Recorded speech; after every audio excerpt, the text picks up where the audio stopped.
কিয়ামতের আগে ঢোল বাদ্য নাচানাচি বেড়ে যাবে, আছে না নাই? বাংলা মায়ের একতারা সুর কতই ভালোবাসি, দোতারা সুর কতই ভালোবাসি, বাজারে ঢোল বাজারে বাসি। বিষ্ণুই বললেন বুইস্তু আন উকাসসিরাল মাযামির, আমি ঢোল বাদ্য তবলা হারমোনিয়াম এগুলোরে ভেঙে মাটির সাথে গুড়িয়ে দেওয়ার জন্য এসেছি। আর ওই নবীর উম্মত কয় বাজারে ঢোল বাজারে বাসি। আছে না নাই? ঢোল বাদ্য বাজানো যাবে? এই হাই বিটের মিউজিক আপনি শুনলে আপনার অন্তরে নেফাকি তৈরি হবে। নামাজে মজা পায় না, হুজুর নামাজে মজা পায় না। তুমি আজীবন শোনো কুচ কুচ হতা হয়, তো তুমি নামাজে মজা পাইবা কেমনে?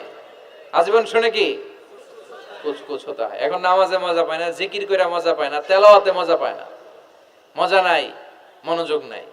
হৃদয়টাকে যে তুমি শয়তান পাবে কি করে?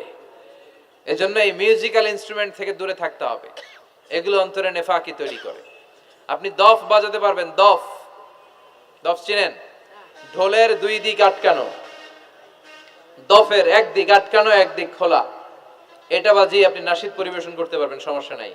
বিশ্বনবী বিয়ের ক্ষেত্রে বলেছেন আলিনু আন নিকাহ বিদ্দুফুফ, এই দফ বাজিয়ে দফের ব্যান্ড পার্টি করে বিয়ের ঘোষণা দিয়ে দাও।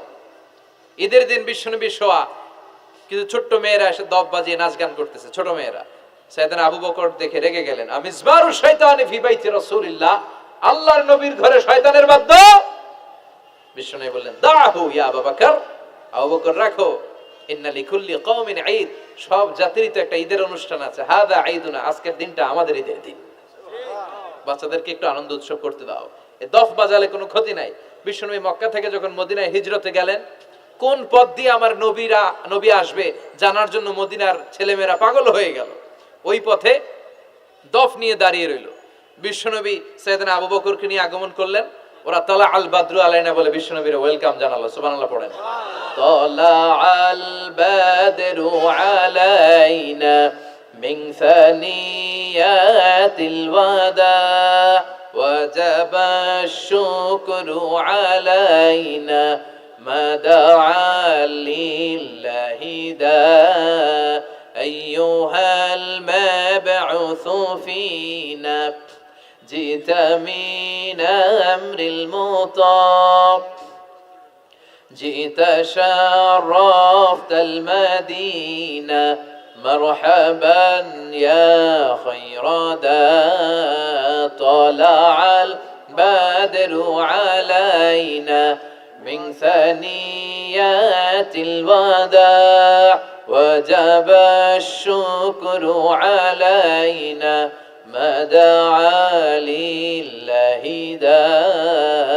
পড়েন আল্লাহু আকবার। আমরা যেন এই সুস্থ সংস্কৃতির প্রচার প্রসার করতে পারি। ইসলাম বিনোদনের নিষেধ করে নাই, কিন্তু বিনোদন শুড বি হালাল বিনোদন, ঠিক কিনা? আপনি অসুস্থ সংস্কৃতির চর্চা করলে ওইটা আল্লাহ অ্যাকসেপ্ট করবে না। সংস্কৃতিটা হতে হবে সুস্থ সংস্কৃতি। আল্লাহ তুমি তৌফিক দাও। বিষ্ণুবী যা যা বললেন, ভুইঘরের ভাইয়েরা, তার প্রতিটি আমাদের আশেপাশে চোখের সামনে পেছনে আছে না নাই? এটা ফিতনার যুগ। কিসের যুগ? এই যুগে আমানতের খেয়ানত হবে, এই যুগে নারীরা বেপরদা হয়ে চলাফেরা করবে, এই যুগে নিজের ঈমান বাঁচানো কঠিন হয়ে যাবে।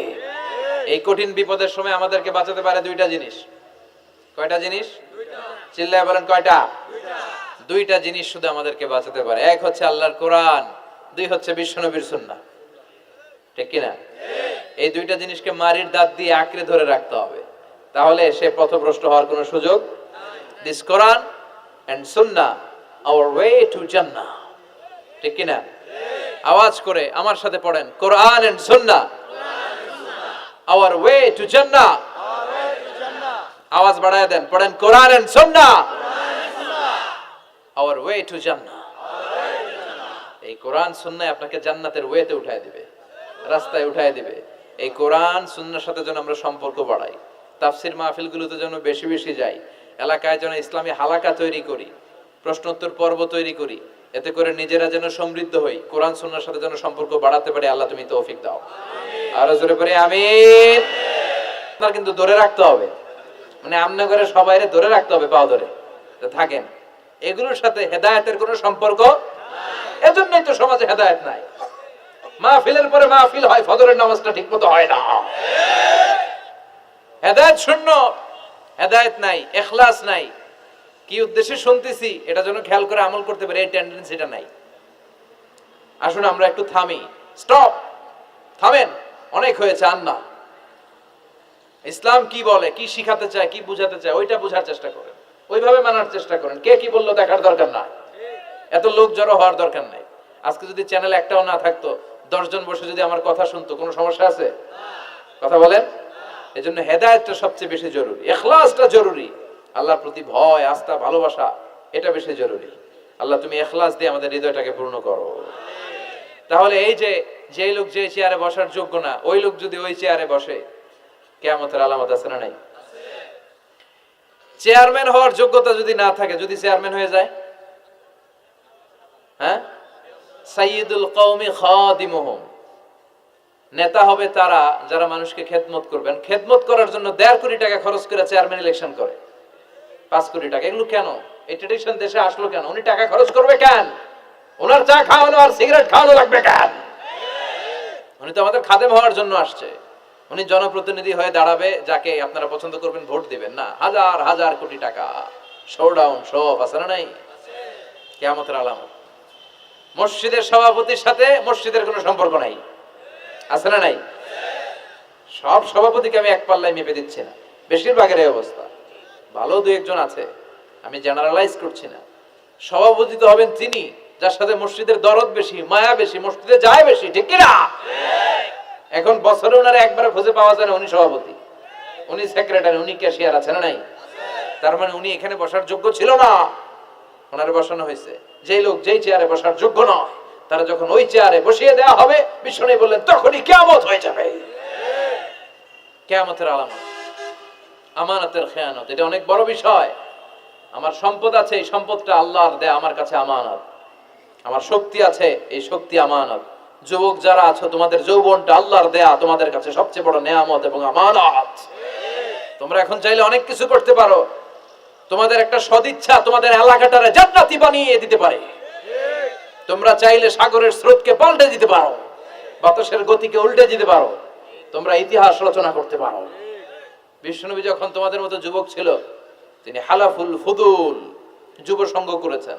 গানের কনসার্ট করে নাই, যাত্রাপালা করে নাই, নাচানাচি করে নাই। উনি হাতে হাত রেখে বলেছেন, মক্কার বুকে কোনো টেন্ডারবাজি থাকবে না, মক্কার জমিনে কোনো চাঁদাবাজি থাকবে না, ধর্ষণ থাকবে না, মক্কার জমিনে কোনো দুর্নীতি চলবে না। যুবকদেরকে নিয়ে উনি এই কাজগুলো করেছেন। এখন একটার পর একটা আমানত আমরা খেয়ানত করে চলি। আমার সম্পদ আমার আমানত, আমার ছেলে মেয়ে আমার আমানত। আমার ছেলে কার সাথে মিশে, ও ডিশের কোন চ্যানেল দেখে, ও ইউটিউবে কোন সাইট ব্রাউজ করে, এটার ব্যাপারে কিয়ামতের দিন আমার জিজ্ঞেস করবে কে? আল্লাহ। কারণ এটা আমানত। যিনি চেয়ারম্যান, পুরো ইউনিয়ন পরিষদ তার কাঁধে আমানত। যিনি এমপি, ওনার এলাকায় কি ঘটে না ঘটে এটা খোঁজ খবর নেওয়া তার আমানত। মেম্বার অফ দ্য পার্লামেন্ট যিনি আছেন এই এলাকার, তার এলাকায় যদি ইয়াবার আড্ডা বসে, গাঞ্জার আসর বসে, এটার দায়ভার তিনি এড়াতে পারেন না। তার এলাকায় ধর্ষণ হলে এটার দায়ভার তিনি এড়াতে পারেন না। এটা তো আমানত। যিনি মন্ত্রী, পুরো মন্ত্রণালয় এটা তার কাঁধে আমানত। যিনি মাননীয় প্রধানমন্ত্রী, আমার 56,000 বর্গ মাইলের প্রতিটা ইঞ্চি মাটি তার হাতে আমানত। এটা অনেক বড় বিষয়। আর মুমিনের বৈশিষ্ট্য হচ্ছে ওয়াল্লাযীনা হুম লিআমানাতিহিম ওয়া আহদিহিম রাউন। যারা বিশ্বাসী তারা কথা দিয়ে কথা রাখে আর আমানতের খেয়ানত করে না। এজন্য আমানত পূর্ণ করতে রাজি আছেন? যেখানেই আমানত নষ্ট হবে সেখানেই কিয়ামতের ভয় আছে না নাই? দেখেন বিশ্বনবী কত চমৎকার করে দার্শনিকের মতো বলে গেলেন, যাই বলে গেলেন তার পুরোটাই সমাজের সাথে মিলে যায়। আমরা যেন আমানতের খেয়ানতকারী না হই, আমরা যেন আমানতকে সংরক্ষণ করতে পারি। আল্লাহ তুমি তৌফিক দাও। এরপর বিশ্বনবী বললেন আত-তাতাউল ফিল বুনিয়ান, কিয়ামতের আগে বড় বড় টাওয়ার বানানোর প্রতিযোগিতা শুরু হয়ে যাবে। আছে না নাই? আছে। আজকে নারায়ণগঞ্জে ঢুকে, এটা যে নারায়ণগঞ্জ, এটা আমি চিনতেই পারতেছি না। এত সুন্দর হাইওয়ে, এত বিল্ডিং, বিশাল বিশাল টাওয়ার, আগে ছিল এগুলো? কথা বলেন। আরব বিশ্বে দেখবেন বুর্জ আল খলিফা, জমজম টাওয়ার, এই টাওয়ার ওই টাওয়ার, একটার পর একটা টাওয়ার। বিশ্বনবী বললেন কাবার পাশে যে পাহাড়গুলো আছে, শুনতেছেন? মনোযোগ আছে? কষ্ট হচ্ছে না তো? কাবার পাশে যে পাহাড়গুলো আছে, কাবার পাশের টাওয়ারের উচ্চতা যদি পাহাড়ের চেয়ে উঁচু হয়ে যায়, ফাআলাম ফাইন্নাল আমরা ক্বাদ আযাল্লাক, জেনে রাখো কিয়ামত বেশি দূরে নাই, কিয়ামতের ছায়া তোমার উপরে ছায়া দিচ্ছে। এখন মক্কা শহরের পাহাড়ের চেয়ে হাইট বেশি এরকম বিল্ডিং আছে না নাই? কাবা ঘরের পাশেই তো একটা আছে, জমজম টাওয়ার, 120 তলা উঁচু। দি মক্কার ক্লক টাওয়ার 120 তলা, বিশাল বড় ঘড়ি লাগানো, এগুলো সব কিয়ামতের আলামত। ওর 5 তলা, আমার লাগবে 10 তলা। ওর 2টা গাড়ি আছে, আমার লাগবে 4টা গাড়ি। ও তাহাজ্জুদ পড়ে, আমারও যে পড়তে হবে ওই টেনশন নাই। ওর মেয়ে হেজাব পরে, আমার মেয়েটারও হেজাব পড়াবো ওই চিন্তা নাই। ওর ছেলে নামাজে যায়, আমার গাঞ্জা খট্টারও নামাজে বানাবে এই টেনশন করে না। খালি সম্পদ কেমনে বাড়াবে, দুনিয়াবি চিন্তা। এই পৃথিবীটা একটা ধোঁকা। ভুইগরের ভাইরা, এই পৃথিবীটা একটা ধোঁকা। একটু থামেন, sit down and think about death. মৃত্যু সম্পর্কে ভাবেন। The most certain thing in our life is death. আমাদের জীবনের সবচেয়ে সুনির্দিষ্ট নিশ্চিত বিষয়টা হচ্ছে মরণ। মরা লাগবেই, চলে যেতে হবেই, ঠিক কিনা? কিন্তু এই দুনিয়ার মায়াজালে আটকে পড়ে আমরা আখিরাতকে, মৃত্যুকে বেমালুম ভুলতে বসেছি। বিশ্বনবী বললেন কিয়ামতের আগে মানুষের এই টেন্ডেন্সি হবে, মানুষ বড় বড় ইয়াতাতাওয়ালুনা ফিল বুনিয়ান, people will start to compete constructing high rises building in the cities. সমাজে বড় বড় টাওয়ার বানানো শুরু করে দেবে। এটা আছে না নাই?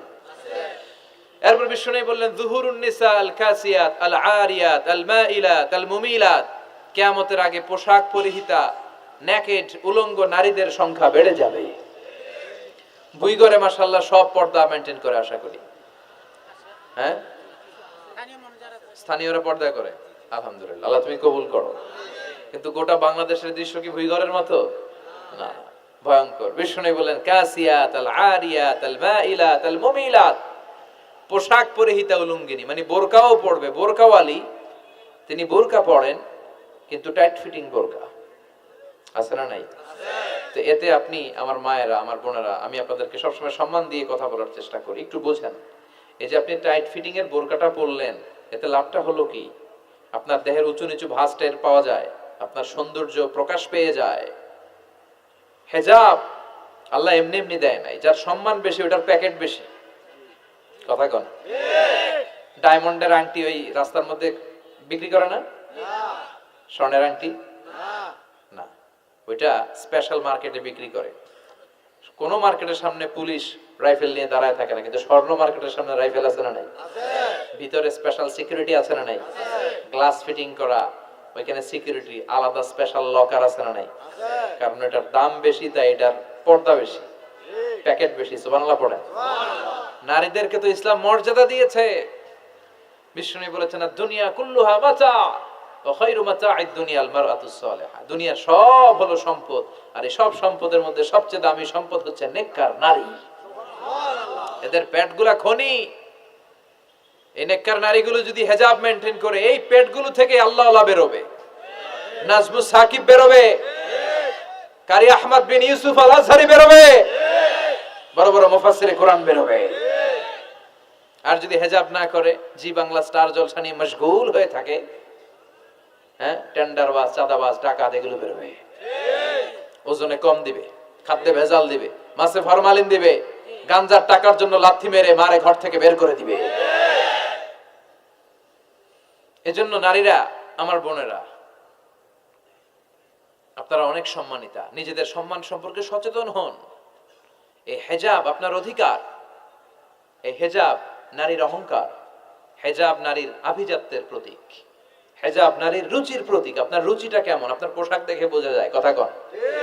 যে মেয়েটা হিপ হপ স্টাইলে চলাফেরা করে, গ্যাংনং স্টাইলে, এই মেয়েটারে ইফটিজিং করার সুযোগ আছে না নাই? কিন্তু যে হেজাব মেইনটেইন করে যেই নারীরা চলে, এদেরকে দেখলেই একটা সম্মান চলে আসে। কি ভুল বললাম? একটা সম্মান আসে না? আপনাদের সম্মানটা আপনারা রাখবেন। বিষ্ণু বললেন যুহুরুন নিসাল কাসিয়াতাল আরিয়াতাল মাইলাতাল মুমিলাত। কিয়ামতের আগে পোশাক পরিহিতা উলঙ্গিনী নারী বেরোবে। লা ইয়াজিদনা রিহাহা লা ইয়াদখুলনাল জান্নাতা ওয়া লা ইয়াজিদনা রিহাহা। এই নারীগুলো জান্নাতে তো প্রবেশ করবেই না, জান্নাতের ঘ্রাণও নাকে লাগবে না। ওয়া ইন্না রিহাহা তুজাদু মিন মাসিরাতি 500 সানা। আর জান্নাতের ঘ্রাণ 500 বছর দূরের রাস্তা থেকেও টের পাওয়া যায়। খেয়াল করে বুঝেন, এখান থেকে জান্নাতে পৌঁছতে আরো 500 বছরের রাস্তা। কয় বছরের? এত দূরে থাকতে জান্নাতের সুবাতাস এসে আপনার নাকে ধাক্কা লাগবে। সুবহানাল্লাহ পড়বেন না? এই নারীগুলো জান্নাতে যাবে না, জান্নাতের ঘ্রাণও পাবে না। এজন্য বাবা যারা এসেছেন সচেতন হন। আপনার মেয়ে চাইলেই যে কোনো ড্রেস আপনি তাকে কিনে দিতে পারেন না। মায়েরা যারা আমার কথা শুনছেন, আপনার মেয়ে আবদার করবে, সে তো ছোট, সে কি বুঝে। কিন্তু দেখবেন অনেক বিয়ের অনুষ্ঠানে আমি দেখেছি, মায়ের বয়স হচ্ছে 60, মায়ের হাত মোজা পা মোজা, বোরকা লাগাইছে 2টা, পাশে ষোড়শী অষ্টাদশী তন্নি সুন্দরী সুস্নিগ্ধা এক মেয়ে, বয়স মাত্র 18, ওর বুকে ওন্না নাই, ওটা গলায় শোভা পাচ্ছে। 60 বছরের বুড়া মহিলার দিকে কেউ তাকাবে? ওনার তো ডেট এক্সপায়ার্ড, ডেট এক্সপায়ার্ড। ওনার সৌন্দর্য যা ছিল সব শেষ, তার দিকে তাকাবে না। তার উঠতি বয়সের তরুণ মেয়েটার দিকে অনেকে তাকাবে, কারণ এটা জেনেটিক্যাল একটা ইস্যু। একটা পুরুষ একটা নারীর দিকে জেনেটিক্যালি আকৃষ্ট হবে, এটাই স্বাভাবিক, ঠিক কি না? এজন্য আপনার হাত মোজা পা মোজা আপনার দরকার ছিল না, আপনি পাতলা কাপড় পরলেও সমস্যা নাই। কথা কন? হাত মোজা পা মোজা দরকার ছিল আপনার যুবতী মেয়েটার হাতে, যুবতী মেয়েটার পায়ে। এজন্য আপনারা আপনাদের সম্মানকে বুঝবেন। যারা নারী স্বাধীনতার কথা বলে, নারী আন্দোলনের কথা বলে, এরা নারীদেরকে ঠকায়। এরা নারীদেরকে বিজ্ঞাপনের বিলবোর্ডে নগ্ন করে উপস্থাপন করে। রাস্তা দিয়ে হাঁটি, চোখ খুলতে পারি না। আমার মায়েরা, এরা আমার দেশের মেয়ে, এরা এই 56,000 বর্গ মাইলের মেয়ে। এই মেয়েগুলোকে উলঙ্গ ভাবে হাফ নেকেট করে এই সিনেমা হলগুলোর পোস্টারগুলো যে দেয়া হয়েছে, এতে সম্মান বেড়েছে না কমেছে? ওদিকে চোখ তুলে তাকানো যায়? এজন্য নারী স্বাধীনতার কথা যারা বলে, এদের কথায় ফাঁদে পা দিবেন না। এরা আপনাদের সম্মান বাড়াতে চায় না, এরা আপনাদেরকে বিলবোর্ডে উঠাতে চায়, আপনাদেরকে উলঙ্গ করে রূপালী পর্দায় উঠাতে চায়, টিভির পর্দায় আপনাদেরকে নেকেট করে উপস্থাপন করতে চায়। এদের ঘরেই নারীরা বেশি নির্যাতিত হয়, এদের কাজের মেয়েরাই বেশি নির্যাতিতা। আর সুযোগ পেলে এরা ধর্ষণে সেঞ্চুরি করতে দেরি করে না। এজন্য নারীদেরকে সম্মান দিয়েছে ইসলাম। আমার বোনেরা, আমাদের সম্মান যেন আমরা রাখতে পারি। আল্লাহ তুমি বোঝার তৌফিক দান করো। এরপরে বিশ্বনবী বললেন, ইতাআতু যাওজা ওয়া উকুকুল কিয়ামতের আগে বিয়ে করার পরে ছেলেগুলো মাকে ভুলে গিয়ে স্ত্রীর পেছনে পেছনে দৌড়াবে, স্ত্রীর আনুগত্য করবে। এরকম নমুনা আছে না নাই? বই ঘরে আছে? হ্যাঁ, কিছু কিছু মুরব্বী অনেক পজিটিভ, মাশাআল্লাহ। সবকিছুই উনি কিছু কিছু অথবা নাই, এদিক থেকে আওয়াজ আসতেছে আছে, হয়তো কিছু কিছু আছে, কিছু কিছু নাই। জেনারেলাইজ করা ঠিক হবে না। তো এজন্য মাকে ভুলে যাওয়া যাবে না। মায়ের দোয়া বড় দোয়া। মায়ের দোয়া সবার আগে কবুল। বুলেট মারলে বুলেট মিস হয়, মায়ের দোয়া মিস হয়? খবরদার। স্ত্রী চলে গেলে নতুন স্ত্রী পাওয়া যায়, মা মরে গেলে মা পাওয়া যায়? তাই বলে আমি বলছি না আপনার স্ত্রীকে ডিভোর্স দেন না, বুঝান, মাকেও বুঝান, স্ত্রীকেও বুঝান, বুঝানোর চেষ্টা করেন। সমাজের এখন সবচেয়ে বড় সমস্যাটা হচ্ছে শাশুড়িরা চায় আমি ডমিনেট করব, আমার এতদিনের গড়া সংসার। বউ এসে কয় না, আমি আইছি মাগার, আমি সব খায় হলাম। আছে না নাই? এই যে সবাই ডমিনেট করতে চায়, এটা সমস্যা। সমাধানটা কি? সমাধানটা হচ্ছে আমাদের শাশুড়ি যারা আছে সমাজের, তাদের উচিত বৌমাটারে নিজের মেয়ের মতো মনে করা। নিজের মেয়ের যে এখানে বিয়ে দিছে ওইখানে কিন্তু খুব খোঁজ নেয়, মা তোর কি অবস্থা, তোর কষ্ট হইলো কিনা, ইত্যাদি ইত্যাদি। কিন্তু ছেলের বউ কইরা যারা আনছে এর দিয়ে ইচ্ছে মতো কাজ করা, এরকম টাকা আছে না নাই? ডাবল স্ট্যান্ডার্ড, এটা ঠিক না। আর বৌমা যারা আছেন, ঘরের বৌমা, এরা শাশুড়িকে একটু মায়ের মতো মনে করেন না, কারণ একদিন আপনিও শাশুড়ি হতে চলেছেন, একদিন আপনিও শাশুড়ি হবেন। রং ধরা যৌবন জং ধরে শেষ, আপনারও ছেলে হবে, এই ছেলের বিয়ে করাতে হবে, এই ছেলের বউ এসে আপনার ঘরে তাই করবে আপনি আপনার শাশুড়ির সাথে যা যা করেছেন। এই ছোট্ট হিসাবটা বুঝতে চায় না। শাশুড়ির উচিত বৌমাকে নিজের নিজের মেয়ের মতো করে আদর করা, যত্ন করা। আর বৌমাদের উচিত শাশুড়িকে মায়ের মতো সেবা করা। এই মিউচুয়াল আন্ডারস্ট্যান্ডিংটা থাকলে কোনো ঘরে আর ঝগড়া হবে? শাশুড়ি বৌমা, আল্লাহ সবাইরে তুমি কবুল করো। তো কিয়ামতের আগে মারে ভুলে যাবে, মাকে ভুলে গিয়ে স্ত্রীর পেছনে পেছনে দৌড়াবে। খবরদার, খবরদার। আপনি নামাজি হতে পারেন, মুসল্লি হতে পারেন, হাজী সাহেব হতে পারেন, কিন্তু মা যদি বদদোয়া দেয় আপনার সব শেষ, দুনিয়াও শেষ, আখিরাতও শেষ। মায়ের মর্যাদা বাবার চেয়ে 3 গুণ বেশি। হামালাতহু উম্মুহু, কারণ বাবা পেটে ধরে নাই, পেটে ধরছে কে? ওয়াহানান আলা ওয়াহান, 8 মাস 10 মাস এই বোঝাটা বাবা বহন করে নাই, করলো কে? ফিসালুহু ফি আমাইন, 2 বছর বাবা দুধ খাওয়ায়নি, দুধ খাওয়ালো কে?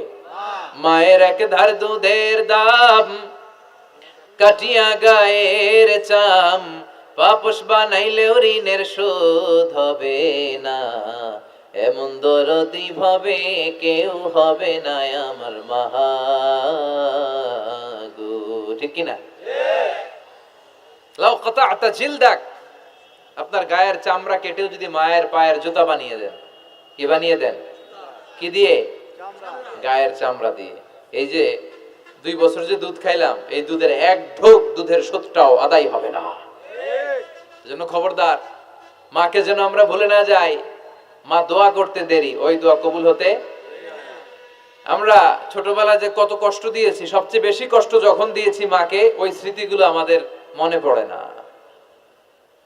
আপনার বয়স যখন 1 বছর, আপনি স্মৃতি হাতরে এত দূর যেতে পারবেন? 1 বছর বয়সে কি কি কষ্ট দিয়েছিলেন মনে আছে? মানুষের বয়স যখন 2, 3, 4 হয়, 4-5 বছর বয়সে, তখন তার কথাগুলো খেয়াল থাকে। কিন্তু সবচেয়ে কষ্ট কিন্তু মাকে বাবাকে আমরা দিয়েছিলাম যখন আমাদের বয়স 1-2 বছর ছিল। আর মায়ের পেটের ভেতরে যখন ছিলাম তখনও কষ্ট দিয়েছি কি দেই নাই? এক একটা লাথি যখন মেরেছে আমার মা বেহুশ হয়ে যেত। আমাকে আপনাকে জন্ম দিতে যে আপনাদের মা কতটা কষ্ট করেছেন খেয়াল করে শুনেন। চিকিৎসা বিজ্ঞানীরা বলে একজন সুস্থ মানুষ 45 ইউনিট পেইন, মানে ব্যথা, একসাথে সহ্য করতে পারে। ব্যথার তীব্রতা, সিভিয়ারনেস যদি এর চেয়ে বেড়ে যায়, হয়তো লোকটা বেহুশ হয়ে যাবে, না হয় মরে যাবে। কিন্তু আমার আর আপনার মা আমাকে আর আপনাকে জন্ম দিতে যে ওই ডেলিভারি যখন দিয়েছিল, 57 প্লাস 57 ইউনিটেরও বেশি ব্যথা তিনি সহ্য করেছিলেন। যেটা কোনো অ্যাক্সিডেন্টে আমাদের দেহে প্রত্যেকের 206টা হাড্ডি, কোন সড়ক দুর্ঘটনায় আপনার দেহের 20টা হাড্ডি একসাথে টাস টাস করে ভেঙে গেলে যত ব্যথা, তার চেয়েও বেশি ব্যথা। জন্য খবরদার, খবরদার, মাকে যেন আমরা ভুলে না যাই। মায়ের দোয়া যেন নেই। কখনো যদি মায়ের সাথে বেয়াদবি করে থাকি, আমরা যেন মাফ চেয়ে নেই। রাজি আছি তো যুবকেরা? রাজি আছি সবাই? আমরা সবাই মায়ের দোয়া নিব। মায়ের দোয়া ছাড়া কেউ জীবনে সফল হতে পারে? মা যার চলে গেছে তারা জানে মা না থাকার কি জ্বালা। হ্যাঁ, মায়ের কথা মনে পড়ে না? যখন রাত্রি নিঝুম, এই চোখে ঘুম, একলা শূন্য ঘরে, তোমায় মনে পড়ে মাগো, তোমায় মনে পড়ে, জানি তোমার দোয়া পেলে উঠবো সকল বাধা ঠেলে, তোমার দোয়া সকল কাজে ঝরছে মাথায় পড়ে, তোমায় মনে পড়ে মাগো, তোমায় মনে পড়ে, যখন রাত্রি নিঝুম, এই চোখে ঘুম, একলা শূন্য ঘরে, তোমায় মনে পড়ে মাগো, তোমায় মনে পড়ে। ঠিক কি না? আমরা যারা মা হারা, বাবা হারা, আল্লাহর কাছে আমরা কামনা করি, আল্লাহ আমাদের বাবা মাকে তাদের কবরগুলোরে তুমি জান্নাতের টুকরা বানিয়ে দাও। তো বিশ্বনবী যেটা বললেন এটাও আমাদের সমাজে পাওয়া যাচ্ছে, ঠিক কি না? এরপর বিশ্বনবী বললেন যুখরুফাতুল মাসাজিদ ওয়াত তাবাহি বিহা, কিয়ামতের আগে মসজিদ নিয়ে অহংকার শুরু হয়ে যাবে। মসজিদ নিয়ে দলাদলি, ভুই ঘরে মাশাআল্লাহ এগুলা নাই।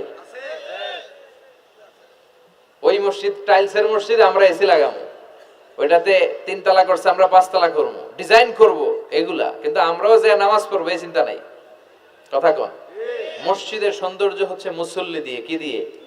কিন্তু আমাদের মসজিদগুলো মুসল্লি শূন্য। ফজরের সালাতে বেহাল দশা, কথা বলেন। জোহরের সালাতে বেহাল দশা, আসরের বেহাল দশা, মাগরিবে একটু বাড়ায় আসে আবার বেহাল দশা, কথা বলেন। এজন্য মসজিদে গিয়ে সালাত পড়তে হবে। মসজিদ নিয়ে বাড়াবাড়ি করা যাবে না, দলাদলি করা যাবে না। মসজিদকে আমরা এত ডিজাইন করি, এটাও নিষেধ। মসজিদের সামনের দেয়ালে ঘড়ি টড়ি, লাইটিং ফাইটিং এগুলো যত কম দেয়া যায়, তাহলে দৃষ্টিটা ওইদিকে যাবে না, লাইট টাইট সবকিছু পেছনে হবে, যার ঘড়ি দেখা দরকার পেছন থেকে দেখে নেবে, সামনের জায়গাটা হবে ফ্রেশ। কিন্তু এরকম মসজিদ বাংলাদেশে খুঁজেই পাওয়া যায় না, কথা বলে। বিশ্বনবীর মসজিদ ছিল, বুখারীর বর্ণনা, ওয়াকানা সাকফুল মসজিদে জারিদুন নাখাল, বিশ্বনবীর মসজিদে নববীর ছাদ ছিল খেজুর পাতা দিয়ে তৈরি, ডালা দিয়ে তৈরি ছাদ। আর মসজিদে নববীর ফ্লোর ছিল বালুর ফ্লোর, বৃষ্টি হলে কাদামাটি হয়ে যেত। বিশ্বনবীর সাহাবীরা বর্ণনা করেন, রাআইতু রাসূলুল্লাহ সাল্লাল্লাহু আলাইহি ওয়াসাল্লাম ইয়াসজুদু ফিল মাই ওয়াত তিন, কাদামাটির উপরে বিশ্বনবী সিজদা দিচ্ছেন, নামাজ পড়ছেন। সালাম ফিরিয়ে বিশ্বনবী যখন সাহাবীদের দিকে মুখ ফিরিয়ে বসে তাসবিহ পড়তেন, সাহাবারা বর্ণনা করেন, রাআইতু আসারা তিনি ফি জাবহাতি, বিশ্বনবীর কপাল মোবারকে আমরা কাদার মাটি দেখতে পেয়েছি। আর আমাদের মসজিদে খালি টাইলস, তোরা ঢাকায় টাইলস, আমরা উজবেকিস্তান থেকে টাইলস নিয়ে আসবো, আছে না নাই? এজন্য মসজিদ দিয়ে যেন আমরা দলাদলি না করি, মসজিদটার যেন হেদায়েতের মার্কাজ বানায়। রাজি আছেন তো? বাচ্চাদেরকে মসজিদে যেতে দিবেন, আমি সব জায়গায় বলি। অনেক মুরব্বীরা আছে বাচ্চাদেরকে মসজিদে ঢুকতে দিতে চায় না, আছে না নাই? বাচ্চা ঢুকাইলে রেগে যায়, রেগে যান কেন? ওর বয়স হতে আপনি মসজিদের দিকে আসার খান নাই, মসজিদের দিকে উল্টায় পরে আসারও তো খান নাই। ও আসতে যাচ্ছে, আসতে দেন। বাচ্চারা মসজিদে আওয়াজ করবে, এতে কোনো সমস্যা নাই, বাচ্চারাই তো আওয়াজ করবে, আপনি করবেন? বাচ্চারা লাফালাফি করলে ভাল লাগে, 80 বছরের বুড়া মানুষ লাফ দিলে ভাল লাগবে? কথা কন, ওর বিশ্রী দেখা যাবে। বাচ্চারা এরকম লাফালাফি করবে। তুরস্কের বিভিন্ন মসজিদের দেয়ালে ফেস্টুনে ব্যানারে লেখা থাকে, নামাজ চলা অবস্থায়, জামাত চলা অবস্থায় যদি পিছনে বাচ্চাদের আওয়াজ চিল্লাফাল্লা শুনতে পাওয়া না যায়, তাহলে ভবিষ্যৎ প্রজন্ম নিয়ে তোমাদের চিন্তায় থাকা উচিত। পিছনে বাচ্চাদের আওয়াজ নাই, তার মানে আমার নাতিপুতি, আমার ছেলেমেয়েরা তো নামাজি হচ্ছে না। আর তারাবি নামাজ পড়তেছে, পিছনে চিল্লায় ফাটায় ফেলাইতেছে, তার মানে ইনশাআল্লাহ ভবিষ্যতে নাতিপুতিরা সবগুলা মুসল্লি হবে। কথা বলেন, বুঝায় দিবেন যে বাবারা দুষ্টামি করিস না, কিছুক্ষণ থামবে আবার শুরু করবে। এটাই বাচ্চাদের সৌন্দর্য, এটা বাচ্চারা করলেই মানায়। বাচ্চাদেরকে যেন আমরা মসজিদে নিয়ে যাই। রাজি আছেন তো? আল্লাহ বুঝার তৌফিক দান করো। বিশ্বনবী বললেন, ইয়াতাকারাবুজ জামান তাতাকারাবুল আসওয়াক, কিয়ামতের আগে ইয়াতাকারাবুজ জামান, সময়ের বরকত কমে যাবে। 1 বছর মনে হবে 1 মাস, 1 মাস মনে হবে 1 সপ্তাহ, 1 সপ্তাহকে মনে হবে 1 দিন। এই যে 4 বছর ধরে এখানে তাফসীর হয়, তাই না? কথা কন। গত বছর আসছিলেন কারা কারা? হাত তোলেন। আসছে তো কম না, ভালোই আসছিল, হাত নামান। যে গত বছর ওয়াজ শুনে গেলেন, এই বছর আবার আসলেন, আপনাদের কি মনে হয় যে 1 বছর চলে গেছে? মনে হয় যে অল্প কয়েক মাসের ব্যবধানে এই বছরটা ঘুরে যেন আবার চলে আসলো, এরকম মনে হয় না? বরকত উঠায় নিচ্ছে কে? কথা বলেন। এরপর খাবারের স্বাদ উঠায় নিচ্ছে কে? আগে খাবারের যে স্বাদ ছিল এখন এটা আছে? আগে ইলিশ মাছ রান্না করলে যে ঘ্রাণ হতো, এখন এই ঘ্রাণ পাওয়া যায়? আগে শোল মাছের ঝোল রান্না করলে যে স্বাদ হতো, আগে চিংড়ি মাছ রান্না করলে যে স্বাদ লাগতো, এখন এই স্বাদ পাওয়া যায়? সব তুলে নিল কে? দেখেন বিশ্বনবী যা যা বললেন তার প্রমাণ সমাজে আছে না নাই? শুনতেছেন না? কষ্ট হচ্ছে? আরো 2-1টা আলামত শুনবেন, শেষ করে দেই। শুনবেন আর কয়েক মিনিট? বিশ্বনবী বললেন, তাসলিমুল খাসা, কিয়ামতের আগে লোকজন শুধু পরিচিতদেরকে সালাম দিবে, অপরিচিতদেরকে সালাম দিতে চাইবে না। এরকম আছে না নাই? এই মুরব্বী চাচারে চিনি, চাচা আসসালামু আলাইকুম, চিনি আসসালামু আলাইকুম, ওদিকে চিনি আসসালামু আলাইকুম। কিন্তু অন্য একটা এলাকায় গেছি, ওখানে কাউরে চিনি না, সালামও দেয় না। বাসে উঠছেন, কাউরে চিনেন না, সালাম দেন না, এরকম আছে না নাই? তো সালাম কি যাদেরকে চিনেন এদের জন্য? কথা কন। আলা মান আরাফতা ওমান লাম তারিফ, যাকে চিনো সালাম দাও, যাকে চিনো না তাকেও দাও। আল বাদিউ বিস সালাম, বিশ্বনবী বলেন আগে আগে দাও। আল বাদিউ বিস সালাম বারিউম মিনাল কিবর, আগে আগে যে সালাম দেয় তার হৃদয় থেকে অহংকার মুক্ত করে দেয় কে? আল্লাহ। অহংকার মুক্ত হওয়ার দরকার আছে না নাই? যার হৃদয়ে যাররা পরিমাণ অহংকার থাকবে সে জান্নাতে প্রবেশ করতে পারবে না। কথা বলেন। এজন্য আমরা আগে আগে সালাম দেব। বুইঘরের ভাইয়েরা ছোটরা বড়দেরকে দিব, বড়রা ছোটদেরকে দিব, হাজবেন্ড ওয়াইফকে দিব, ওয়াইফ হাজবেন্ডকে দিব। রাজি আছেন তো? আজকে যারা স্বামী যারা আসছেন বাড়িতে যেই ভাবির আগে সালাম দিবেন। রাজি আছেন? কথা কয় না, আওয়াজ ছোট হয়ে গেছে। পারা যাবে? আপনি আগে সালাম দিবেন, এটা দেখে আপনার স্ত্রী লজ্জা পেয়ে আপনার আগে দিবে, এগুলো দেখে বাচ্চারা সালাম শিখে ফেলবে। সুবহানাল্লাহ কইবেন না? আমরা কি চাই না আমাদের ফ্যামিলিগুলো এরকম সুন্দর হোক? আমরা কি চাই না আমাদের ফ্যামিলিগুলো জান্নাতি হোক? এরপরে বিশ্বনবী বললেন খুতাবুকুম তাবিলা সালাওয়াতুকুম কাসীরা, কিয়ামতের আগে খুতবাগুলো লম্বা হবে আর সালাতগুলো খাটো হয়ে যাবে। এই যে বক্তব্য লম্বা, নামাজ হয়ে যায় খাটো, আছে না নাই? হুজুর ওয়াজ করেন, ওয়াজ টেস্ট লাগে, নামাজ টেস্ট লাগে না, আছে না নাই? এশার নামাজও পড়ে না, ফজর নামাজও পড়ে না, রাত 2টা পর্যন্ত ওয়াজ শুনে, আছে না নাই? এরকম করা যাবে না। নামাজ কামাই করা যাবে না। সবার আগে হবে নামাজের হিসাব। নামাজের হিসাব ঠিক তো আপনার পুরো আমলনামা ঠিক। নামাজে ভেজাল তো সব জায়গায় ভেজাল। প্রথম হিসাব নেওয়া হবে এই সালাতের, খবরদার। এরপরে বিশ্বনবী বললেন লা ইউকসামুল মিরাস আলা ওয়াজহিন সহিহ। বিশ্বনবীর হাদিস থেকে এরকম বর্ণনা পাওয়া যায়, এর মাফহুম হচ্ছে লা ইউকসামুল মিরাস আলা ওয়াজহিন সহিহ, সহিহ পদ্ধতিতে মিরাজ বণ্টিত হবে না। লিযাকারি মিসলু হাযযিল উনসায়াইন, সব বাবাদেরকে আল্লাহ বললেন উত্তরাধিকারের বন্টন নীতি তুমি মেনে ছেলে মেয়েদের মধ্যে বন্টন করে দিবা। ছেলেরে দিবা যদ্দুর, মেয়েরে দিবা অর্ধেক। কার আইন? কথা বলেন, আইনটা কার? ছেলেরে যদি 2 লাখ দেন, মেয়েরে চিল্লায় বলেন, ছেলে 2 লাখ পেলে মেয়ে কয় লাখ? ছেলের 4টা বাড়ি পেলে মেয়ে কয়টা বাড়ি? অনেক বাবা আছে মেয়েরা কয় মা তোর বাইরে সব দিয়ে দিলাম, তোর লেগে দোয়া করে দিলাম। হাত তুলছে এমনি। মেয়ের লেগে কি করে দেয়? আর ভাইরে সব দিয়ে দেয়। এগুলো ডাকাত। এগুলো কি ভুই ঘরে মাশাআল্লাহ এরকম ডাকাত টাকাত নাই। দোয়া তো আপনি সবাইরই করবেন। ছেলে যেটা প্রাপ্য দিয়ে দেন, মেয়ে যেটা প্রাপ্য দিয়ে দেন, তারপরে হাত তুলে দোয়াও করে দেন। কথা বলেন। অনেক মা আছে ছেলেরে বেশি খাওয়ায়, মেয়েরে কম খাওয়ায়, আছে না নাই? ছেলের পাতে মুরগির রান, মাইয়ার পাতে মুরগির ঠ্যাং, আছে না নাই? দেখবেন ওই মা বাবার হয়তো অনেক সময় শেষ কালটা ছেলের বাড়িতে কাটে না, কাটে মেয়ের বাড়িতে, আছে না নাই? কারণ প্রকৃতির একটা মায়ের, আছে না নাই? শেষ মাইরটা আল্লাহ দিবে। শেষ মাইরটা কার? আল্লাহ ছাড় দেয়, ছেড়ে দেয় না। আল্লাহ কি দেয়? কি দেয় না? আল্লাহর সব মনে থাকে।